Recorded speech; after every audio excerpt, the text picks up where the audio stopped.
وَلَقَدْ يَسَّرْنَا الْقُرْآنَ لِلذِّكْرِ فَهَلْ مِن مُّدَّكِرٍ. الحمد لله رب العالمين والصلاة والسلام على أشرف الأنبياء والمرسلين، أما بعد فأعوذ بالله من الشيطان الرجيم من همزه ونفخه ونفثه. بسم الله الرحمن الرحيم. رب اشرح لي صدري ويسر لي أمري واحلل عقدة من لساني يفقهوا قولي. اللهم انفعنا بما علمتنا وعلمنا ما ينفعنا وزدنا علما.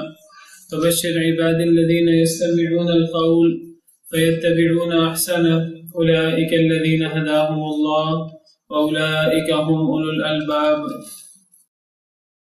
وَإِذَا قِيلَ لَهُمُ اتَّقُوا مَا بَيْنَ أَيْدِيكُمْ وَمَا خَلْفَكُمْ لَعَلَّكُمْ تُرْحَمُونَ وَمَا تَأْتِيهِمْ مِنْ آيَةٍ مِنْ آيَاتِ رَبِّهِمْ إِلَّا كَانُوا عَنْهَا مُعْرِضِينَ. وَإِذَا قِيلَ لَهُمْ أَنفِقُوا مِمَّا رَزَقَكُمُ اللَّهُ قَالَ الَّذِينَ كَفَرُوا لِلَّذِينَ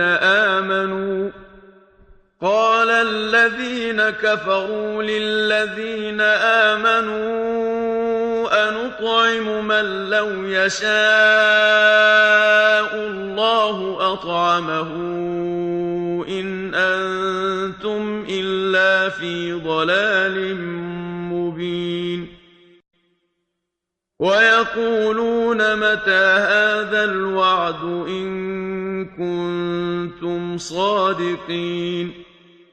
مَا يَنظُرُونَ إِلَّا صَيْحَةً وَاحِدَةً تَأْخُذُهُمْ وَهُمْ يَخِصِّمُونَ فَلَا يَسْتَطِيعُونَ تَوْصِيَةً وَلَا إِلَىٰ أَهْلِهِمْ يَرْجِعُونَ. وَإِذَا قِيلَ لَهُمُ اتَّقُوا مَا بَيْنَ أَيْدِيكُمْ وَمَا خَلْفَكُمْ لَعَلَّكُمْ تُرْحَمُونَ، اور جب کہا جاتا ہے ان سے، مشرکین مکہ سے، اتقوا ما بین ایدیکم، ڈرو جو تمہارے آگے ہے، وما خلفکم، اور جو تم سے پیچھے ہے، لعلکم ترحمون، تاکہ تم پہ رحم کیا جائے. جب مشرکین سے کہا جاتا ہے کہ اس سے ڈرو جو تم سے آگے ہے، آگے سے مراد بعد میں آنے والی چیز یعنی آخرت، موت، قبر، آخرت. وما خلفکم، اور جو تم سے پیچھے ہے، پیچھے سے مراد جس میں وہ موجود ہیں یعنی دنیا اور دنیا میں اللہ کا آنے والا عذاب. جب مشرکین سے کہا جاتا ہے کہ ڈر جاؤ اس سے جو تم سے آگے ہے، قبر، آخرت وغیرہ، اس کا عذاب، اور وما خلفکم، جو تم سے پیچھے ہے، دنیا، اور دنیا میں تمہارے اعمال کے نتیجے میں تم پر آنے والا عذاب، لعلکم ترحمون، تاکہ تم پہ رحم کیا جائے. یعنی جو بندہ دنیا میں اللہ کے آنے والے عذاب سے ڈرتا ہے اور اپنے آپ کو ان اعمال سے بچاتا ہے جو اللہ کا عذاب لاتے ہیں، اور قبر اور آخرت میں اللہ کے آنے والے عذاب سے ڈرتا ہے اور اللہ سے عذاب سے ڈر کر اپنے آپ کو ان چیزوں سے دور کر لیتا ہے جو اس عذاب کی طرف دعوت دیتی ہیں، تو کیا ہوتا ہے کہ پھر رحم ہوتا ہے اللہ کا. لعلکم ترحمون، تاکہ تم پہ رحم کیا جائے. یعنی جو بندہ ڈر جائے گا اپنے آگے آنے والی چیزوں سے، اور جو دنیا کے اندر اللہ کے عذاب آنے کے دواعی اعمال ہیں، اگر ایک انسان اپنے آپ کو ان سے بچا لے گا تو اس پہ رحم کیا جائے گا. تو جب مشرکین کو یہ بات کہی جاتی ہے ڈرو بچو جو تمہارے آگے ہے یعنی آخرت کے عذاب سے، وما خلفکم، اور دنیا کے عذاب سے، تاکہ تم پہ رحم کیا جائے، جب ان سے یہ بات کہی جاتی ہے وہ آگے سے جواب بھی کوئی نہیں دیتے، آگے ان کا کوئی جواب ذکر نہیں ہے. آگے نئی بات شروع ہو گئی ہے، وما تأتیہم من آیۃ من آیات ربہم، اور نہیں آتی ان کے پاس کوئی نشانی، من آیات ربہم، ان کے رب کی نشانیوں میں سے، الا کانوا عنہا معرضین، مگر وہ اس سے منہ موڑ لیتے ہیں.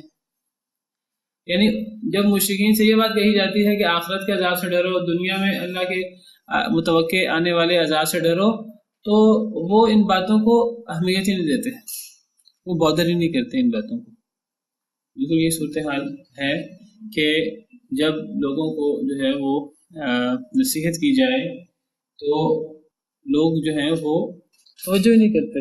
جب لوگوں کو اللہ کے دین کی طرف دعوت دی جائے اور لوگوں کو ان کاموں سے بچنے کا کہا جائے جو کام انسان کو اللہ کے غضب کا شکار کرتے ہیں، تو کئی لوگ توجہ ہی نہیں کرتے اس بات پہ، اس کا جواب ہی نہیں دیتے، یا وہ آگے سے پرواہ ہی نہیں کرتے۔ اس بات کو اللہ تعالیٰ نے اور بھی کئی مقامات پر قرآن کریم میں بیان کیا ہے۔ ایک جگہ اللہ تعالیٰ فرماتے ہیں اقترب للناس حسابهم وهم في غفلة معرضون، لوگوں کا حساب بڑا نزدیک ہے، قریب آ گیا ہے لوگوں کا حساب، لیکن لوگ غفلت میں منہ موڑے ہوئے ہیں۔ ما یأتیہم من ذکر من ربہم محدث، نہیں آتا لوگوں کے پاس من ذکر کوئی ذکر من ربہم ان کے رب کی طرف سے، محدث نیا، الا استمعوه وهم یلعبون، مگر وہ اس کو سنتے ہیں کھیلتے ہوئے، وہ سنتے ہیں اور کھیلتے کودتے رہتے ہیں۔ کوئی نئی سے نئی آیت، کوئی نیا اللہ کا حکم آ جائے تو وہ نیا اللہ کا حکم آنے پر جب وہ حکم ان کو سنایا جاتا ہے تو وہ کھیلتے کھیلتے اس حکم کو سن لیتے ہیں، ان کے کانوں پہ جوں بھی نہیں دیکھتی۔ لاہیتاً قلوبہم، ان کے دل غفلت میں ہوتے ہیں۔ تو یہاں بھی وہی انداز ہے کہ جب ان کو ڈرایا جاتا ہے دنیا کے عذابوں سے، آخرت کے عذابوں سے، تاکہ تم پہ رحم کیا جائے، وہ اس کا جواب ہی نہیں دیتے۔ پھر اللہ تعالیٰ فرماتے ہیں وَمَا تَأْتِيهِم مِّنْ آیَةٍ مِّنْ آیَاتِ رَبِّهِمْ، اور نہیں آتی ان کے پاس کوئی نشانی ان کے رب کی نشانیوں میں سے، یا کوئی آیت ان کے رب کی آیات میں سے، إِلَّا كَانُوا عَنْهَا مُعْرِضِينَ، مگر وہ اس سے منہ موڑ لیتے ہیں، توجہ ہی نہیں کرتے اس پر۔ جب لوگوں کی یہ کیفیت ہوگی، جب لوگ اپنا بھلا خود نہیں چاہیں گے تو پھر ان کا بھلا پھر کون کرے گا؟ پھر کوئی لوگ تو اپنا بھلا نہ کرنا چاہیں اور اللہ تعالیٰ جو ہے وہ ان کا بھلا کرے، ایسا تو نہیں ہوگا۔ جو خود اپنا بھلا کرنا چاہے گا، جو خود اپنی اصلاح کرنا چاہے گا، تو اللہ تعالیٰ کی طرف سے اسے مزید رہنمائی ملے گی۔ اللہ تعالیٰ جو اللہ سے قریب ہوگا، اللہ تعالیٰ اسے مزید اپنے سے قریب کریں گے۔ حدیث میں آتا ہے جو بندہ اللہ کی طرف آتا ہے تو اللہ بھی اس کی طرف متوجہ ہوتے ہیں، جو اللہ کو یاد کرتا ہے اللہ اس کو یاد کرتے ہیں، جو اللہ کی طرف چل کر آتا ہے اللہ اس کی طرف دوڑ کر آتے ہیں۔ حدیث مبارکہ میں یہ بات موجود ہے۔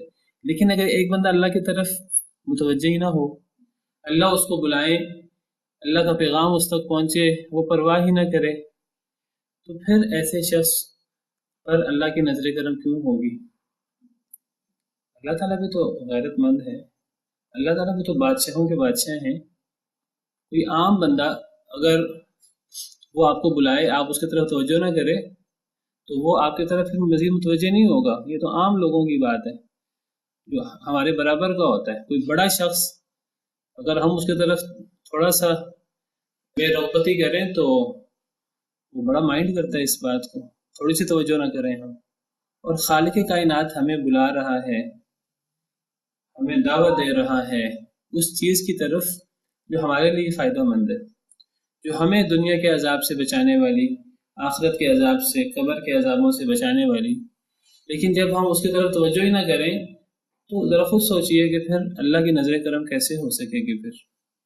پھر اللہ جو ہے وہ کیسے ہمارے دل کو اپنی طرف قریب کریں گے، اپنی طرف مائل کریں گے، جب ہم خود ہی مائل نہیں ہونا چاہ رہے۔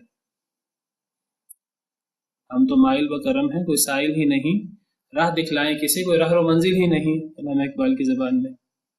کوئی بندہ طالب تو ہو، کوئی بندہ چاہے تو صحیح، تو اللہ تعالیٰ بھی اس کا دل کو موڑتے ہیں۔ تو اللہ فرماتے ہیں کہ ان کے پاس اللہ کی نشانیوں میں سے کوئی نشانی آ جائے، یہ توجہ ہی نہیں کرتے، یہ منہ موڑے رہتے ہیں، ایک کان سے سن کے دوسرے کان سے نکال دیتے ہیں۔ نبی کریم صلی اللہ علیہ وسلم اپنے دور میں کافروں کو پکڑ پکڑ کے دعوت دیتے رہے، لیکن وہ آگے سے اللہ ماشاء اللہ توجہ ہی نہیں کرتے تھے۔ اور اسی طرح بعد میں بھی ایسے ہی ہوتا ہے۔ اللہ فرماتے ہیں وَإِذَا قِيلَ لَهُمْ أَنفِقُوا، اور جب کہا جاتا ہے ان سے خرچ کرو، مِمَّا رَزَقَكُمُ اللَّهُ، اس سے جو تمہیں اللہ نے رزق دیا. جب ان کو اللہ کا پیغام سنایا جاتا ہے، جب ان سے کہا جاتا ہے کہ اللہ نے تمہیں رزق دیا ہے، یہ رزق تمہارا نہیں ہے، یہ مال تمہارا نہیں ہے،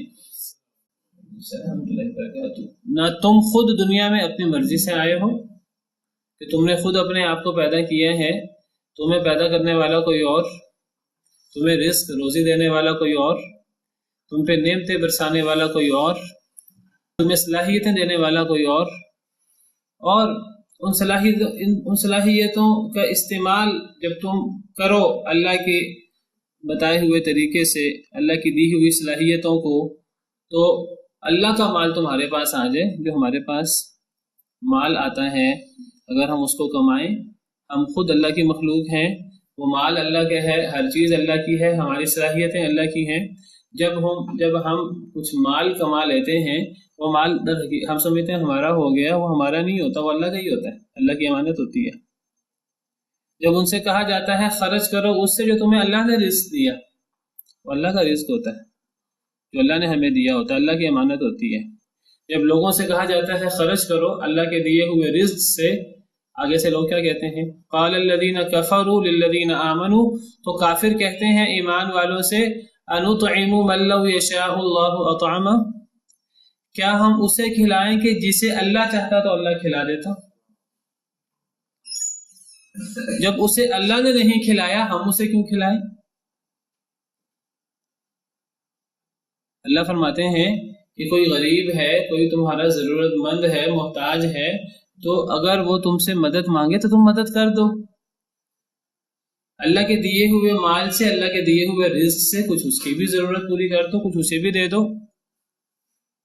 جب نبی کریم صلی اللہ علیہ وسلم مشرکین مکہ کو دین کے یہ سنہرے احکامات سناتے تو مشرکین آگے سے اعتراض کرتے. کیا اعتراض کرتے؟ وہ کہتے کہ ایک شخص کو اللہ نے غریب رکھا ہے، تو جب گویا کہ اللہ اسے مال ہی نہیں دینا چاہتے، اگر اللہ نے مال دینا ہوتا اللہ اسے خود مال دے دیتے، اللہ اسے خود مالدار بنا دیتے. جب اللہ نے ایک شخص کو غریب مسکین رکھا ہے تو ہم اسے کیوں دیں؟ عجیب منطق ہے. اللہ نے تو آزمائش کے لیے رکھا ہے، اللہ نے اس لیے نہیں رکھا میں نے اس کو کبھی مال دینا ہی نہیں، اور اللہ نے تمہیں اس لیے مال نہیں دیا کہ تم اس مال کے مستحق تھے، تمہیں ہی مال ملنا چاہیے تھا، اس کو نہیں ملنا چاہیے تھا. کوئی اللہ نے تم سے خوش ہو کے تمہیں نہیں دیا اور اس سے اللہ نے ناراض ہو کے اس سے نہیں لیا. جب اللہ نے تمہیں خوش ہو کے نہیں دیا، تمہیں بھی آزمائش کے لیے دیا ہے، اور اگر اس کو نہیں دیا آزمائش کرتے ہوئے، تمہیں اس لیے مال دیا آزمائش کے لیے کہ تم شکر کرتے ہو کہ نہیں کرتے اللہ کی نعمتوں کا. اس سے اس لیے مال نہیں دیا اسے کہ اس سے اس لیے رزق تنگ کر دیا کہ وہ صبر کرتا ہے کہ نہیں کرتا، اور یہ دیکھے کہ تم اس کی مدد کرتے ہو کہ نہیں کرتے. آگے سے جب ان سے کہا جاتا ہے کہ غریبوں کی مدد کرو، محتاجوں کی مدد کرو، مسکینوں کی مدد کرو، یہ آگے سے کہتے ہیں کہ بھئی اللہ ہی اگر اسے دینا نہیں چاہتے تو ہم اسے کیوں دیں؟ اگر اللہ نے ہی اسے نہیں کھلایا ہم کیوں کھلائیں؟ یہی اصول ذرا اپنے بچے پہ لگا کے دیکھیں،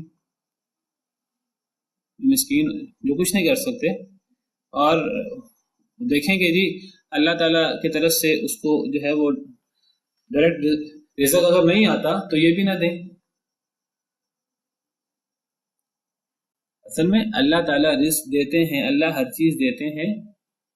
اگر اللہ نے ہر چیز خود دینی ہے، اللہ ہر چیز خود دے سکتے ہیں. اگر اللہ، حدیث قدسی کئی دفعہ ہم نے پڑھی ہے کلاس کے اندر، اگر دنیا جہاں کے جتنے بھی لوگ ہیں، آدم سے لے کر قیامت تک آنے والے لوگ، انسان بھی جن بھی اگر ایک بڑے میدان میں اکٹھے ہو جائیں سارے کے سارے، یہ خربوں اور یہ تعداد کتنی ہوگی ہم تصور نہیں کر سکتے. اس وقت دنیا میں اربوں لوگ ہیں، آدم سے لے کے قیامت تک آنے والے لوگ اگر ایک میدان میں کھڑے ہو جائیں، انسان بھی جن بھی، اور یہ سب اللہ سے جو دل میں آتا ہے وہ مانگیں، جو دل میں آتا ہے.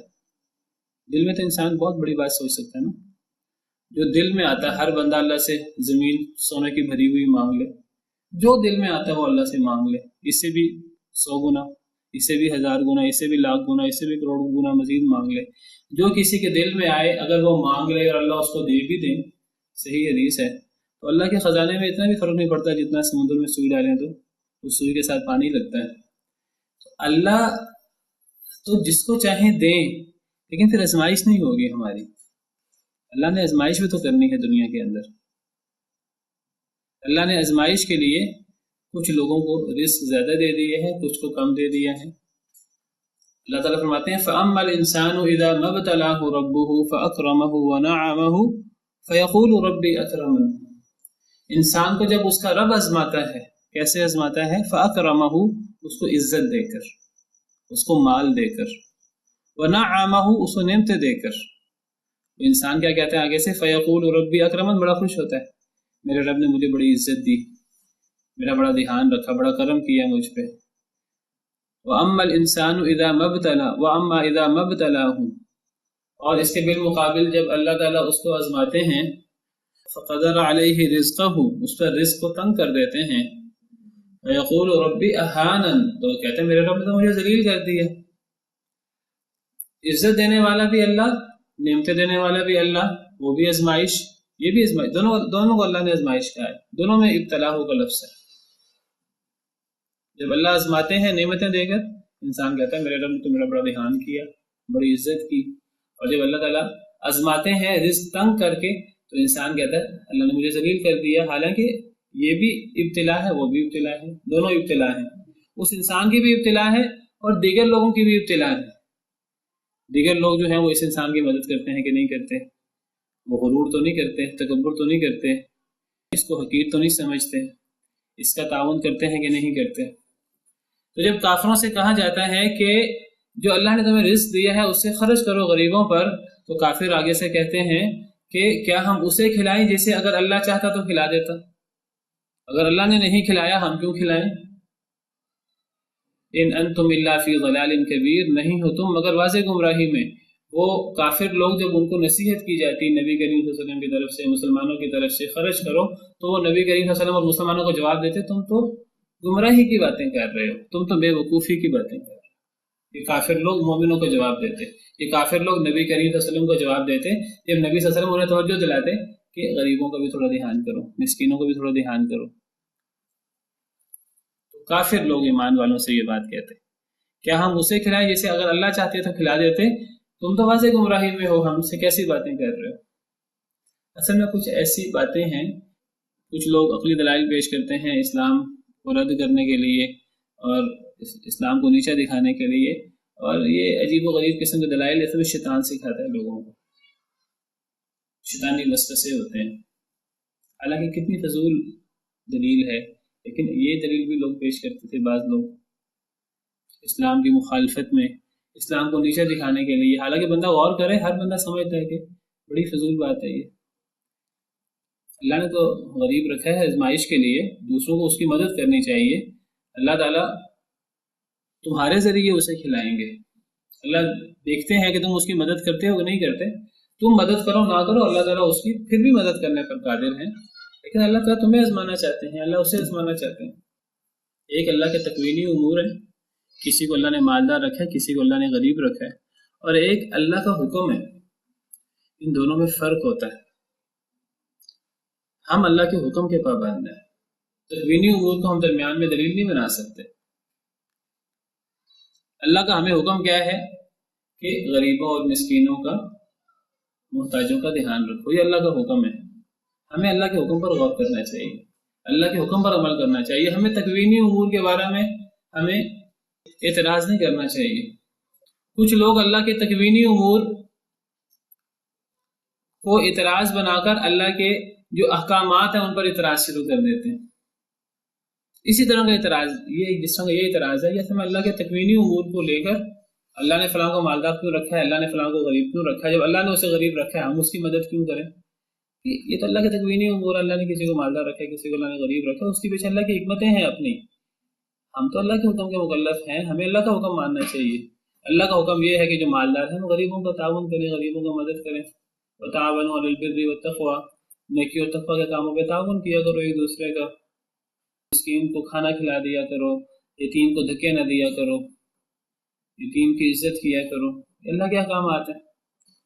تکوینی امور کو اللہ کے احکامات کو نہ ماننے کے لیے دلیل نہیں بنانا چاہیے۔ مشرکین مکہ نے کئی موقعوں پر یہ کام کیا کہ اللہ کے احکامات کو رد کرنے کے لیے انہوں نے تکوینی امور کو دلیل بنایا۔ قرآن کریم اللہ نے ایسے ان کے کئی اعتراضات ذکر کیے ہیں۔ اسی طرح کے اعتراضات میں سے ان کا ایک اعتراض یہ بھی تھا کہ جب ان سے کہا جاتا کہ شرک نہ کرو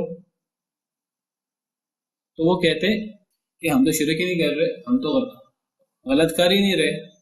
اور پھر وہ کہتے اگر ہم غلطی پر ہیں، تم کہتے ہو ہم غلطی پر ہیں، ہم تو اپنے آپ کو غلطی پر مانتے نہیں۔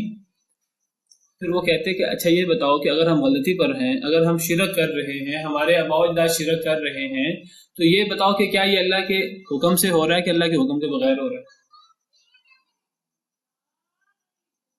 وہ کہتے کہ تمہیں اللہ نے یہ بنا دیا مسلمان، چلو تمہارے مطابق اللہ نے ہمیں مشرک بنا دیا، تو ہم تو اللہ کے حکم سے مشرک ہیں۔ جب ہم اللہ کے حکم سے مشرک ہیں تو تم ہم پہ اعتراض کیوں کرتے ہیں؟ سورہ نحل میں اللہ نے مشرکین کا اعتراض ذکر کیا ہے۔ وقال الذين اشركوا لو شاء الله ما اشركنا، مشرکین نے کہا اگر اللہ چاہتا تو ہم شرک نہ کرتے۔ ولا آباؤنا، نہ ہمارے آباء و اجداد۔ کیا دنیا میں کوئی کام اللہ کے حکم کے بغیر ہوتا ہے؟ نہیں، کوئی کام اللہ کے حکم کے بغیر نہیں ہوتا۔ تو جو ہم شرک کر رہے ہیں تمہارے نزدیک، اگر ہم غلط کام کر رہے ہیں، اگر اللہ چاہتا تو ہم غلط کام ہی نہ کرتے، گویا کہ ہم یہ جو کام کر رہے ہیں ہم اللہ کے چاہنے سے تو کر رہے ہیں۔ وہی بات، اللہ کے حکم کو اور اللہ کے تکوینی امور کو گڑمڑ کر دیا، خلط ملط کر دیا۔ ایک ہوتا ہے اللہ کا حکم، اور ایک اللہ کی مرضی ہوتی ہے۔ اللہ کے حکم کو ارادہ کونیہ کہتے ہیں اور اللہ کی مرضی کو ارادہ شرعیہ کہتے ہیں۔ ارادہ کونیہ اور ارادہ شرعیہ کو آپس میں خلط ملط نہیں کرنا چاہیے۔ جب اللہ نے کسی مخلوق کو اختیار نہیں دیا، اللہ نے صرف انسانوں کو اختیار دیا، انسانوں سے پہلے جنوں کو اختیار دیا۔ اللہ نے یہ اختیار، یہ امانت ہم پیچھے پڑھ چکے ہیں سورہ احزاب کے آخر میں، اللہ نے اس کو آسمان و زمین اور پہاڑوں پر پیش کیا تھا، لیکن انہوں نے اس کے بوجھ کی وجہ سے انہوں نے اس کو اٹھانے سے انکار کر دیا، انسان نے اس کو اٹھا لیا۔ جب اللہ نے انسان کو اختیار دے دیا تو اب گویا کہ اب یہ آٹومیٹک یہ طے ہو گیا کہ اب اختیار انسان استعمال کرے گا۔ اللہ کا حکم آئے تو اب اللہ نے انسان کو اختیار دیا ہے کہ وقتی طور پر انسان کے پاس اختیار ہے، چاہے تو مان لے چاہے تو انکار کر دے۔ جب اللہ نے انسان کو اختیار دے دیا، اس کا نتیجہ یہ نکلا کہ اب انسانوں میں ایسے لوگ بھی ہوں گے جو اللہ کے احکامات کو مان لیں گے، اگرچہ وہ تھوڑے لوگ ہوں گے، اور زیادہ لوگ ایسے ہوں گے جو اللہ کے احکامات کو نہیں مانیں گے۔ اب اللہ نے جنت بھی بنا دی، جہنم بھی بنا دی۔ جو لوگ اللہ کے باتوں کو مان لیں گے تو اللہ کی جنت کے حقدار ہوں گے، جو اللہ کی باتوں کو نہیں مانیں گے وہ اللہ کی جہنم کے حقدار ہوں گے۔ اب یہ اللہ نے کچھ لوگ مسلمان ہیں، کچھ لوگ کافر ہیں، وہ اللہ کے بنانے سے مسلمان اور کافر نہیں ہیں، اللہ نے ان کو اختیار دیا ہے۔ اگرچہ کوئی کام دنیا میں اللہ کے حکم کے بغیر نہیں ہوتا، اگر اللہ اختیار نہ دیتے، اللہ نے فرشتوں کو اختیار نہیں دیا، اللہ نے زمین و آسمان کو اختیار نہیں دیا، تو ان میں سے کوئی بھی اللہ کے حکم کی خلاف ورزی نہیں کر سکتا، اللہ کے حکم سے سرتابی نہیں کر سکتا۔ لیکن اللہ نے یہ اختیار دے دیا انسان کو، تو انسان، اس کا مطلب ہے کہ اللہ جب حکم دیتے ہیں انسان کو، اللہ نے انسان کو وقتی طور پر اپنے حکم کا پابند نہیں کیا، کہ اللہ نے جبر نہیں کیا انسان پہ کہ انسان جبراً اللہ کی بات مانے۔ اللہ نے انسان کو اختیار دیا کہ انسان چاہے تو اللہ کی بات نہ مانے، انسان کے پاس اختیار ہے وقتی طور پر۔ تو اب یہ اختیار جو ملا ہے انسان کو، ملا اللہ کی طرف سے ہے۔ جب اللہ نے دے دیا، اب اگر ایک انسان اس اختیار کا صحیح استعمال کرے تو مومن بن جاتا ہے، اگر اس اختیار کا غلط استعمال کرے تو کافر بن جاتا ہے۔ تو کسی کا مسلمان ہونا، کسی کا کافر ہونا، در حقیقت یہ دونوں اللہ کا حکم ہی ہے۔ ویسے اگر آپ دیکھیں تو اصل پہ غور کریں تو دونوں اللہ کا حکم ہے۔ کیسے اللہ کا حکم ہے؟ اللہ نے اختیار دیا تو یہ ہوا نا، ورنہ تو نہ ہوا، ورنہ نہ ہوتا ایسے۔ اگر اللہ اختیار نہ دیتے، کوئی اللہ کے حکم سے انکار نہ کر سکتا، جس طرح کوئی فرشتہ اللہ کے حکم سے انکار نہیں کر سکتا، اللہ کی کوئی مخلوق اللہ کے حکم سے انکار نہیں کر سکتی۔ اللہ نے اختیار دیا تو انسانوں میں سے کچھ لوگ، زیادہ لوگ انکار بھی کر دیتے ہیں۔ یہ ایک لحاظ سے لوگوں کا مسلمان ہونا یہ بھی اللہ کا حکم ہے، لوگوں کا کافر ہونا یہ بھی اللہ کا حکم ہے۔ یہ اللہ کے تکوینی امور ہو گئے، اس کو آپ ارادہ کونیہ کہہ لیں۔ ایک ہے اللہ کا حکم، اللہ کی شریعت جس کو کہتے ہیں، جس کو ارادہ شرعیہ کہتے ہیں، وہ اللہ کا حکم یہ ہے کہ انسان کے سامنے اللہ کا حکم آئے، انسان کو اللہ کا حکم مان لینا چاہیے۔ تو مشرکین سے رسول کہتے کہ ایک اللہ کی عبادت کرو، اللہ کے علاوہ کسی اور کی عبادت نہ کرو۔ تو مشرکین آگے سے کہتے کہ ہم غلطی پر ہیں ہی نہیں، اور اگر ہم غلطی پر ہیں تو اللہ کے حکم سے ہی ہیں، ہم تو غلط ہیں ہی نہیں، ہمیں اللہ نے ایسے رکھا ہے۔ بھئی تم اللہ کے ایسے رکھنے سے ایسے نہیں ہو، اللہ نے تمہیں اختیار دیا تو تم نے اس اختیار کا غلط استعمال کیا۔ اب اللہ کا تمہیں حکم یہ ہے کہ تم ایک اللہ کی عبادت کرو، لیکن مشرکین آگے سے اس پہ اعتراض کرتے ہیں۔ تو تکوینی امور اور اللہ کے حکم، اللہ کے جو احکامات ہیں، اللہ کی جو مرضی ہے، اس کو آپ اس میں گڑبڑ نہیں کرنا چاہیے۔ تو یہاں اصل میں انہوں نے اللہ کے تکوینی امور کو، اور اگرچہ اللہ کے تکوینی امور کے پیچھے بھی بڑی حکمتیں ہوتی ہیں، انہوں نے اصل میں ان کو گڑبڑ کر دیا ہے۔ اللہ نے جن کو غریب رکھا ہے ان کو غریب رہنے دو، اگر اللہ ان کو مال دینا چاہتا تو اللہ تعالیٰ خود ہی مال دے دیتا، جب اللہ نے خود مال نہیں دیا ہم کیوں دیں؟ تو یہ ایک بڑی غلط قسم کی دلیل ہے۔ فرمایا وَيَقُولُونَ مَتَىٰ هَٰذَا الْوَعْدُ إِن كُنتُمْ صَادِقِينَ، اور وہ کہتے ہیں کب ہوگا یہ وعدہ اگر تم سچے ہو۔ مشرکین مکہ کا ایک اور استہزاء، ایک اور انداز جس سے وہ نبی کریم صلی اللہ علیہ وسلم اور دیگر بھی دعوت دینے والے تھے، ان کا مذاق اڑاتے تھے، کہتے تھے تم ہمیں کہتے ہو کہ اگر ہم اللہ کی بات نہیں مانیں گے تو ہم پر عذاب آئے گا، ہم پر جو ہے وہ اللہ ناراض ہوں گے اور اللہ ناراض ہو کر ہمیں تباہ و برباد کر دیں گے، تم ہمیں یہ وعدہ دیتے ہو تو یہ ذرا تم عذاب ہم پہ لے آؤ، یہ عذاب کب آئے گا؟ وہ کہتے ہیں کب ہوگا یہ وعدہ، ان کنتم صادقین، اگر تم سچے ہو، اگر تم سچے ہو تو بتاؤ یہ ہمارے نہ ماننے کی وجہ سے ہم پر عذاب کب آئے گا؟ یہ قیامت جو ہے، تم ہمیں کہتے ہو کہ قیامت قریب ہے اور قیامت آ جائے گی، یہ قیامت کب آئے گی؟ یہ ہم پر عذاب کب آئے گا؟ اللہ اس کا جواب دیتے ہیں ما ينظرون الا صيحة واحدة، نہیں وہ انتظار کر رہے مگر ایک ہی چیخ کا، تأخذهم جو انہیں پکڑ لے، وهم يخصمون، یخصمون یا اصل میں یختصمون ہے، اختصم یختصم کا مطلب ہوتا ہے آپس میں جھگڑے کرنا، آپس میں اختلاف کرنا، اختصم یختصم، یختصم سے یخصم، تو یختصمون سے یخصمون۔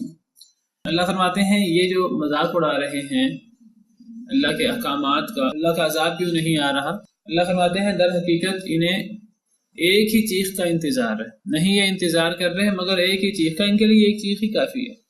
جب اللہ نے کسی کو عذاب دینا ہوتا ہے اور اللہ نے بہت زیادہ ذلیل کر کے کسی کو عذاب دینا ہوتا ہے تو اللہ کی طرف سے ایک چیخ ہی آتی ہے، جس میں پیچھے اصحاب القریہ کے بارے میں ہم نے پڑھا، ان پر ایک ہی چیخ آئی تھی، سب کے سب بجھ کے رہ گئے تھے، ان کانت الا صیحۃ واحدۃ فاذا هم خامدون۔ تو یہاں اللہ فرما رہے ہیں جو مذاق اڑا رہے ہیں ان کے لیے ایک ہی چیخ کافی ہے، ایک ہی چیخ ہوگی بس قیامت کے دن یا موت کے وقت۔ تاخذهم، وہ انہیں پکڑ لے گی، وهم یخصمون، اور یہ جھگڑا کر رہے ہوں گے۔ جھگڑا کر رہے ہوں گے کیا مطلب؟ ان کے وہم و گمان میں بھی نہیں ہوگا کہ عذاب آنے والا ہے، یہ اپنے دنیاوی معاملات میں مگن ہوں گے، یہ اپنے بھاؤ تاؤ میں اور اپنے اختلافات میں پڑے ہوں گے، اپنے خرید و فروخت میں جھگڑا کر رہے ہوں گے، اپنی بات چیت میں، اپنے جھگڑوں میں مگن ہوں گے، ان کو اندازہ ہی نہیں ہوگا اچانک اللہ کا عذاب آ جائے گا، اچانک قیامت آ جائے گی۔ اللہ کے عذاب آنے میں کوئی وقت نہیں لگتا، پتہ نہیں لگتا عذاب کب آتا ہے، قیامت کب آتی ہے۔ قیامت کا نام ہے ہی قیامت، ساعہ، ساعہ کہتے ہیں ایک پل کو، ایک پل میں واقع ہو جانا اس میں، لوگوں کے وہم و گمان میں بھی نہیں ہوگا قیامت آنے والی ہے۔ بعض دفعہ ممکن ہم سوچتے ہوں قیامت کے قریب بڑی بڑی نشانیاں ہیں، جب وہ نشانیاں پوری ہوں گی تو اب سب لوگ جو ہیں وہ قیامت کے انتظار میں ہوں گے، ایسی بات نہیں ہوگی، نشانیاں آئیں گی، گزر جائیں گی، لوگ پھر بھول بھال جائیں گے، اچانک قیامت آئے گی۔ قیامت کو الساعہ کہتے ہی اس لیے ہیں، الساعہ پل بھر۔ اللہ تعالیٰ فرماتے ہیں وَلِلَّهِ غَيْبُ السَّمَاوَاتِ وَالْأَرْضِ، اللہ کے لیے اللہ کے پاس آسمان و زمین کے غیب کا علم ہے۔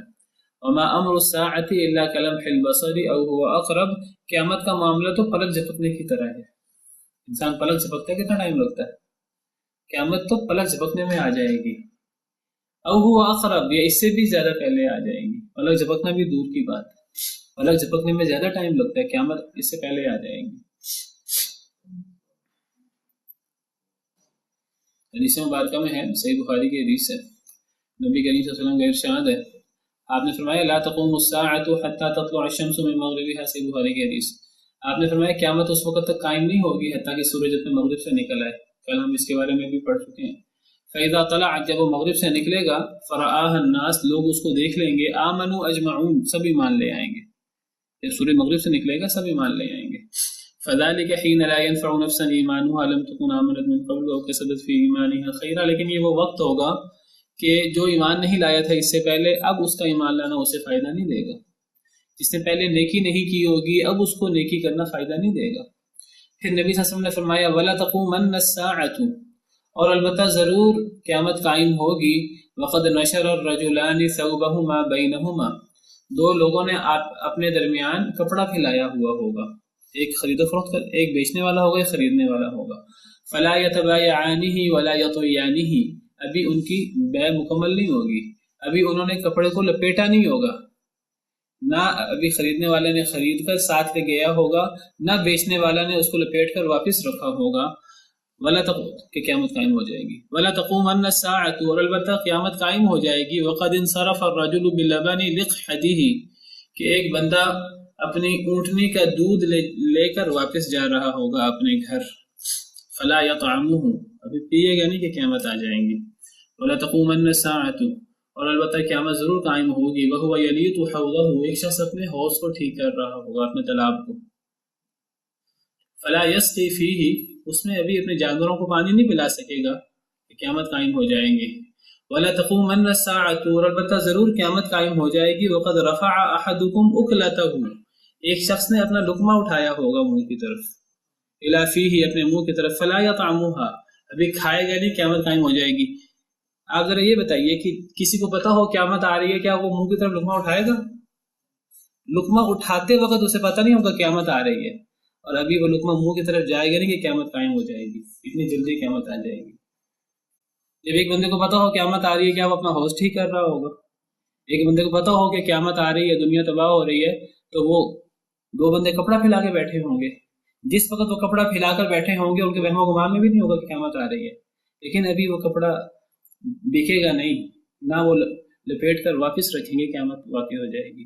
تو قیامت اتنی قریب ہے، جب قیامت قائم ہوگی تو لوگ اس وقت جھگڑوں میں، اپنے روزمرہ کاروبار زندگی میں جھگڑوں میں مبتلا ہوں گے۔ اللہ فرما رہے ہیں جو مذاق اڑا رہے ہیں اللہ کے احکامات، اللہ کے عذابوں کا، اور جو اللہ نے وعدے کیے، جو نبی ان کو اللہ کے وعدے سنا رہے ہیں کہ اللہ کا عذاب آئے گا، قیامت آئے گی، یہ آگے سے مذاق اڑا رہے ہیں کب ہوگا یہ وعدہ، اگر تم سچے ہو۔ اللہ فرماتے ہیں کہ ان کو تو ایک چیخ کا انتظار ہے، ایک چیخ آنی ہے، ایک دفعہ سور پھونکا جائے گا، یہ جھگڑوں میں مبتلا ہوں گے، قیامت آ جائے گی، ان کو کوئی موقع نہیں ملے گا توبہ کرنے کا، اپنی اصلاح کرنے کا۔ فلا يستطيعون توصیۃ، پس نہ یہ طاقت رکھیں گے کوئی وصیت کرنے کی۔ ایک انسان کو پتا ہو کہ ابھی تھوڑا وقت ہے، میں بیمار ہوں، یا ایک انسان زخمی ہو جائے، کوئی حادثہ ہو جائے، تھوڑا وقت مل جائے، انسان وصیت کر دیتا ہے۔ اللہ فرماتا ہے یہ تو وصیت کرنے کی بھی طاقت نہیں رکھیں گے، اتنا وقت نہیں ہوگا وصیت کرنے کا۔ ولا الى اهلهم يرجعون، نہ یہ اپنے گھر والوں کی طرف لوٹ سکیں گے۔ چلیں وقت کم ہے تو یہ موضوع انشاءاللہ اگلے لیکچر میں مکمل کریں گے، ابھی ذرا موضوع جاری ہے۔ میں ذرا تھوڑی سی بات قرآن کریم پڑھانے کے متعلق اور علم سیکھنا سکھانا، اس کے بارے میں بھی کوئی 2-3 منٹ بات کرنا چاہتا ہوں۔ آپ دیکھیے کہ ہم لوگ دنیا کے اندر جو ہے وہ اتنی غفلت میں مبتلا ہیں، اور ہم موت کو اور آخرت کو اور اپنی زندگی کا جو حقیقی مقصد ہے اس کو کس طرح کر کے بھولے ہوئے ہیں۔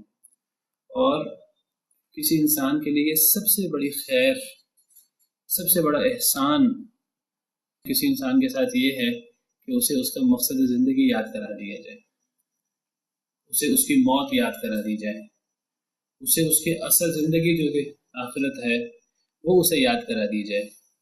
اور اصل میں انسان یاد کرے بھی، اللہ نے دنیا کے اندر، اللہ نے یہ دنیا آزمائش کے لیے بنائی ہے، اللہ نے دنیا کے اندر زیب و زینت رکھی ہے، دنیا کے اندر دل لگتا ہے۔ حدیث مبارکہ آپ نے سنی ہوگی کہ اللہ تعالیٰ نے جنت کو بنایا، جہنم کو بنایا، دونوں اللہ کی مخلوق ہیں، اللہ کی تخلیق ہیں، اللہ نے جبریل امین علیہ السلام کو بھیجا، جاؤ ذرا جنت جہنم کا دورہ کر کے آؤ۔ جبریل جنت کا دورہ کر کے آئے، آ کر کہنے لگے اے اللہ تعالیٰ اتنی نعمتوں والی جنت، اے اللہ تعالیٰ جو شخص اس جنت کے بارے میں سنے گا تو کوئی شخص رہ ہی نہیں سکے گا جب تک اس جنت میں داخل نہ ہو جائے۔ مجھے تو ڈر ہے کہ جو شخص اس کے بارے میں سنے گا ہر شخص اس میں آ جائے گا، کوئی ایک شخص بھی نہیں بچے گا، اتنی نعمتوں والی جنت۔ اللہ نے فرمایا جب جہنم سے ہو آؤ، جہنم سے ہو کے آئے، اے اللہ تعالیٰ اتنا عذاب، اتنا عذاب، مجھے تو ڈر ہے کہ جو شخص بھی جہنم کے بارے میں سنے گا تو وہ اس سے پناہ ہی مانگے گا، ایک شخص بھی جہنم کی طرف نہیں آ سکے گا۔ اگر آپ کسی کو جہنم کے عذابوں کے بارے میں بتائیں گے، اربوں خربوں جتنے بھی لوگ ہوں، ایک شخص بھی جہنم کی طرف نہیں آئے گا، سارے ہی جنت میں داخل ہو جائیں گے۔ اللہ نے پھر جنت کو اللہ نے مشکلات کے ساتھ کور کر لیا اور جہنم کو اللہ نے رغبت والی چیزوں کے ساتھ ڈھانپ دیا۔ اللہ نے فرمایا اے جبریل اب جاؤ، اب دوبارہ جنت جہنم کا دورہ کر کے آؤ۔ تو وہ جنت کا دورہ کر کے آئے۔ جنت اندر سے بڑی نعمتوں والی ہے لیکن مشکل کام کر کے جنت ملے گی۔ گرم گرم بستر سے اٹھنا نماز کے لیے، کاروبار سے اٹھ کر نماز کے لیے آنا، اللہ کے دین کی طرف آنا جو مشکل لگتا ہے، مشکل کام کرنے ہوں گے، اللہ کے راستے میں قربانی دینی ہوگی، دین کو غالب کرنا ہوگا، مال جو ہمیں بہت زیادہ عزیز ہے اس مال کو خرچ کرنا ہوگا، پھر جنت ملے گی۔ جبریل وہاں سے ہو کے آئے، کہنے لگے اے اللہ مجھے تو ڈر ہے کہ جنت کو اتنی مشکلات سے ڈھانپ دیا گیا ہے کہ شاید اب کوئی بھی اس میں داخل نہ ہو سکے۔ پھر اللہ نے فرمایا جاؤ جہنم کا دورہ کر کے آؤ۔ جہنم کو خواہشات سے ڈھانپ لیا گیا۔ اب جبریل دورہ کر کے آئے، کہنے لگے اے اللہ مجھے ڈر ہے کہ شاید سارے ہی جہنم کی طرف آ جائیں گے۔ جہنم کو اتنی رغبتوں سے اور اتنی خواہشات سے ڈھانپ لیا گیا۔ تو یہ آزمائش ہے اللہ تعالیٰ کی کہ جنت بڑی قیمتی ہے لیکن جنت میں جانے کے لیے مشکل کام کرنے پڑتے ہیں۔ ہم میں سے بعض لوگ سمجھتے ہیں، اللہ معاف کرے، کہ شاید جنت بڑی آسانی سے مل جائے گی، بڑی سستی ہے۔ اللہ فرماتے ہیں میری جنت بڑی قیمتی ہے۔ اللہ ان سلعۃ اللہ غالیہ، اللہ کا سامان بڑا قیمتی ہے، جنت بڑی قیمتی ہے، جنت ایسے نہیں ملنی۔ اللہ قرآن کریم میں فرماتے ہیں ہم حسبتم ان تدخلوا الجنہ، کیا تم سمجھتے ہو کہ تم جنت میں ایسے ہی داخل ہو جاؤ گے؟ ابھی تک تو اللہ نے تمہاری آزمائش نہیں کی، ابھی تو تم آزمائشوں میں پورا نہیں اترے، تو جنت تو اتنے آرام سے نہیں ملے گی۔ ابھی تک تو تم نے جہاد نہیں کیا، ابھی تک تم نے صبر کی مثالیں قائم نہیں کی۔ کتنا بڑا احسان ہے کسی انسان کے ساتھ کہ اگر وہ جہنم جو ہے وہ اللہ نے خواہشات کے ساتھ ڈھانپ دی ہے، دنیا اللہ نے ایسے رکھی ہے کہ انسان دنیا کی زیب و زینت میں، دنیا کے دھوکے میں مبتلا ہو جاتا ہے۔ دنیا کو دھوکہ قرار دیا گیا، دھوکے کا سامان قرار دیا گیا۔ قرآن میں ہے وَمَا الْحَيَاةُ الدُّنْيَا إِلَّا مَتَاعُ الْغُرُورِ، دنیا کی زندگی دھوکے کا سامان ہے۔ اور ایک ہمارے ساتھ سب سے بڑا دھوکے باز لگا دیا گیا ہے شیطان، وہ ہمیں لوری دے دے کر، تھپکیاں دے دے کر ہمیں غفلت کی نیند سلاتا ہے۔ وہ کہتا ہے کہ جی ابھی آخرت بڑی دور ہے، پتہ نہیں آنی بھی ہے کہ نہیں آنی، یہ جو فوری فائدہ ہے دنیا کا یہ حاصل کر لو۔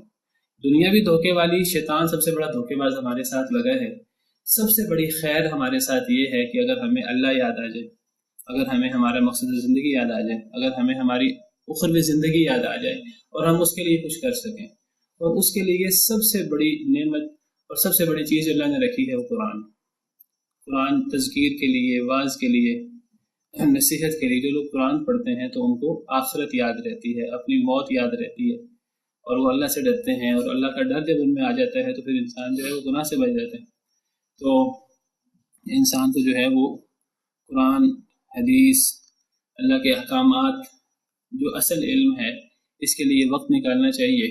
حدیث مبارکہ میں آتا ہے کہ نبی کریم صلی اللہ علیہ وسلم کا ارشاد ہے، صحیح مسلم کی روایت ہے، آپ نے فرمایا، حضرت عقبہ بن عامر یہ فرماتے ہیں، یہ وہ صحابی ہیں جو اصحاب صفہ میں سے تھے، فرماتے ہیں صحیح مسلم کی یہ روایت ہے، یہ ابو داؤد میں بھی ہے، صحیح مسلم میں بھی ہے۔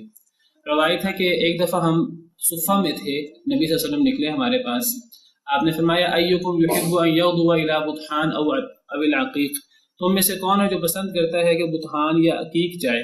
مدینہ منورہ میں ایک وادی بطحان ہے، ایک وادی عقیق ہے، تم میں سے کون ہے جو پسند کرتا ہے کہ وہ بطحان یا عقیق جائے؟ فیأخذ ناقتین قوماوین زہراوین، وہ دو بہترین قسم کی بڑی بڑی کوہانوں والی وہ اونٹنیاں لے آئے، بغیر اسم باللہ ولا قطع رحم، نہ کوئی گناہ کرے نہ کوئی قطع رحمی کرے۔ دیکھیے اس زمانے میں 2 اونٹنیاں بڑی بڑی کوہانوں والی، یہ 2 قیمتی ترین سواریاں تھیں. جس طرح آج کسی کو 2 گاڑیاں، 2 قیمتی گاڑیاں مل جائیں، تو اتنے آرام سے تو 2 گاڑیاں حاصل نہیں ہوتی. انسان جائے تھوڑی دور اور وہاں جا کر وہ 2 گاڑیاں لے آئے. انسان کو اس کے لیے بڑا مال خرچ کرنا پڑتا ہے، اس مال کو کمانا پڑتا ہے. اگر وہ جائز طریقے سے بھی کمانا ہو تو بڑی محنت لگتی ہے. ناجائز طریقے سے کمانا ہو، بعض دفعہ انسان ڈاکہ مار کے بہت زیادہ مال کما لیتا ہے.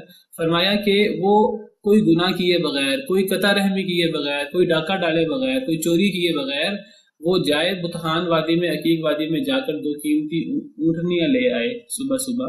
تم میں سے کون ہے جو ایسے چاہتا ہے؟ قالو، صحابہ کرام نے کہا، اہل صفہ، کلنا یا رسول اللہ، ہم سب چاہتے ہیں کہ ہمیں اس طرح بغیر کسی عوض کے، بغیر کسی معاوضے کے ہمیں 2 قیمتی اونٹنیاں مل جائیں. تو آپ نے فرمایا فلا ان یغدو احدکم کل یوم الی المسجد، اگر تم میں سے کوئی شخص صبح جائے مسجد کی طرف ہر روز، فیتعلم آیتین، 2 آیتیں سیکھے اللہ کی کتاب سے، خیر له من ناقتین، تو یہ 2 آیتیں اس کے لیے 2 اونٹنیوں سے، 2 قیمتی اونٹنیوں سے بہتر ہے. وان ثلاث فثلاث، اگر 3 آیتیں سیکھے تو 3 اونٹنیوں سے بہتر ہے. مثل اعدادہن من الابل، جتنی آیتیں سیکھے اتنی اونٹنیوں سے بہتر ہے. کیوں؟ کیونکہ قرآن جو ہے یہ اصل جو ہے یہ وہی ہے، اللہ کا حکم ہے، اور یہ ہمیں اللہ کے ساتھ جوڑتی ہے اور ہمیں آخرت کے ساتھ جوڑتی ہے. وقت ختم ہو گیا ہے، تو یہ تعلیم و تعلم، خیرکم من تعلم القرآن وعلمہ، دنیا میں سب سے بہتر وہ ہے جو قرآن سیکھتا اور سکھاتا ہے. تو یہی اصل زندگی ہے، اور یہ ہمیں ہمارے مقصد زندگی یاد دلاتی ہے. تو ہمیں اس کے لیے وقت نکالنا ہے، اور اس کے لیے زیادہ سے زیادہ وقت دینا ہے. یہی سب سے بڑا اللہ کا احسان ہے کہ اگر اللہ تعالی ہمیں یہ توفیق دے دے کہ ہم قرآن پڑھیں، پڑھائیں. سبحانک اللہم ربنا وبحمدک، اشہد ان لا الہ الا انت، استغفرک واتوب الیک. في رحمه تحلو الحياة شوقا إلى